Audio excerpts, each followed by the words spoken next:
Have you ever wondered why Pakistan, a country with immense potential, seems stuck in a cycle of economic struggle? The answer might lie in a dusty graveyard of forgotten dreams, a graveyard of abandoned, five-year plans. Since the 1950s, Pakistan has been drafting these ambitious roadmaps for the future. On paper, they are brilliant, detailing paths to industrial strength, agricultural revolution, and a society free from poverty.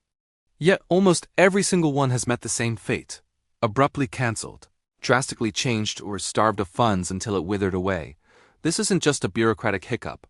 It's the very core of why Pakistan struggles to achieve long-term growth. Let's travel back to 1955, when Pakistan launched its very first five-year plan. The ambition was palpable. But the problem wasn't the plan itself. It was the world it was born into. The first major hurdle: political instability. With frequent changes in government, both military and civilian, a destructive pattern emerged. Each new leader wanted to wipe the slate clean, abandoning their predecessors' projects to launch their own shiny, rebranded initiatives. Imagine building a house, but every few years, a new architect shows up, tears down half the structure, and starts over with a completely different design. That's been Pakistan's approach to nation building. Critical, long-term projects like dams, power plants, and education reforms are left half-finished, wasting billions of dollars and countless opportunities. Then there's the constant firefighting. Pakistan's economy seems to lurch from one crisis to another: balance of payment deficits, soaring inflation, and massive budget shortfalls.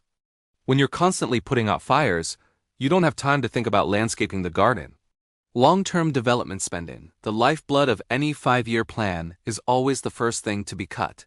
It's sacrificed to meet urgent budget demands or to comply with the strict conditions of international bailout packages.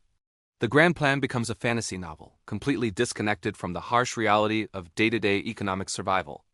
Compounding this is the weakening of the very institutions meant to guide the country's future. The Planning Commission, once a hub of strategic visionaries, has been demoted. It's now often seen as just a rubber stamp office, sidelined by the more powerful Ministry of Finance and influential political advisors. Add to this the constant shuffling of civil servants. Expertise is never allowed to grow. Institutional memory fades. And so the same mistakes are made over and over, like a recurring national nightmare. This chaotic cycle has a devastating effect on trust.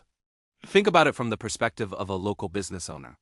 Would you invest your life savings into a new factory if you know the tax breaks and energy prices that make it profitable could vanish with the next election? Of course not. Foreign investors see the same thing.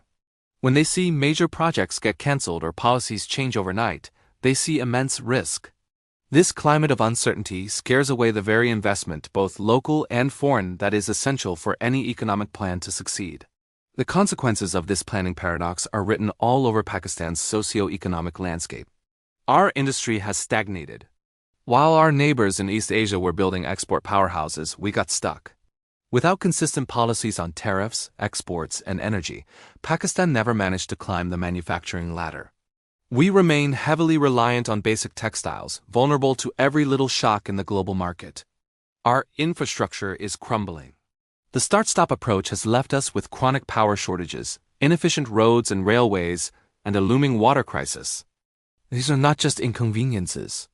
They are massive brakes on our entire economy. But perhaps the most tragic cost has been to our people. The human development crisis is a direct result of these aborted plans. Every plan promises universal education and better health care, but these are always the first budgets to be slashed. As a result, Pakistan has one of the highest numbers of out-of-school children in the world. We are creating a vicious cycle. A population that is uneducated or healthy can't build a strong economy, and a weak economy can't afford to invest in its people. So, how does Pakistan break free from this self-destructive cycle? The solution isn't another fancy plan. It's about fundamentally changing the rules of the game. We need to build a system that protects our long-term national goals from the chaos of short-term politics. First, we need to anchor critical national strategies in law. Policies on things that affect every single one of us for generations to come, like water security, climate action, and basic education, shouldn't be changeable on a whim.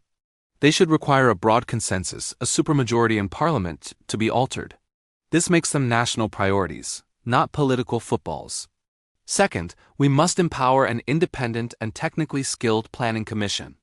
It needs to be shielded from political pressure, with leaders who have fixed terms and report directly to parliament, not just the ruling party.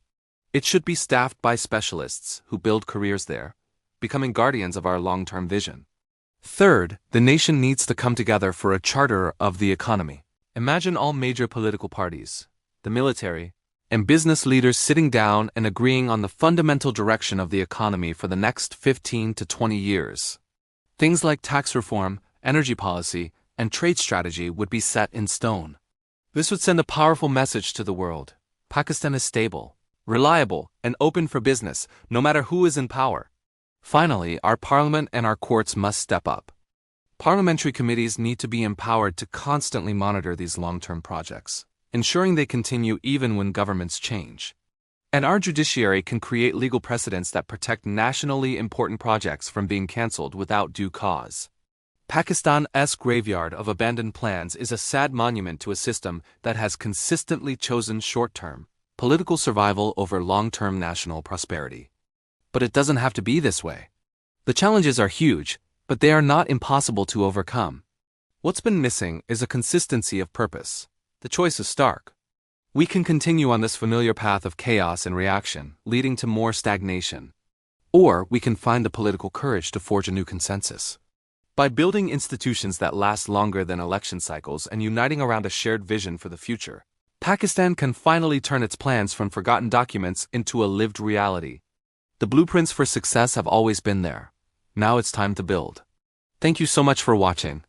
If this video gave you a new perspective, please consider liking it and subscribing to the channel for more deep dives into the issues that shape our world. We'll see you in the next one.